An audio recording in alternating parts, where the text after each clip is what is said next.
Ja. Servus! Heute geht's weiter. Machen ein bisschen sauber. Machen noch 2 so Verkleidungen raus. Und dann schaue ich mal, ob ich eventuell bei der Tür die Delle ein bisschen ausbeulen kann. Schauen wir mal.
So, dann gucken wir mal.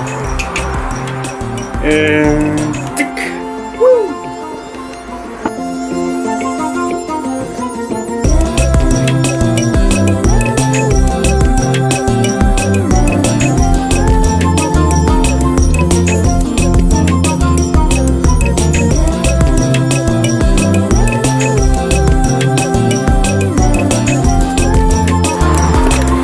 Leider ist die Delle an einer Stelle, wo ich eigentlich überhaupt nicht rankomme.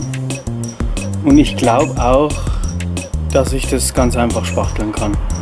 So wie ich das schon bei vielen YouTube-Videos gesehen habe. Und auch diese Roststellen hier sind nicht tief, sind oberflächlich. Und es ist, glaube ich, alles relativ einfach zu beheben. Da habe ich in Videos schon viel Schlimmeres gesehen, was Leute wieder gemacht haben. Alleine, ohne jegliche Vorkenntnisse, denn ich habe keine. Sobald ich das Auto unterstellen kann und loslegen kann mit den ganzen Arbeiten, bin ich wirklich froh. Und jetzt sauge ich die Kiste einfach mal ein bisschen aus. Genauso wie ich das eigentlich schon letzte Woche machen wollte, aber da war ja Sonntag und am Sonntag kann es passieren, dass es dann wirklich Ärger gibt. Aber heute, Samstagabend, gegen 4:30, 5, interessiert es, glaube ich, hoffentlich niemanden.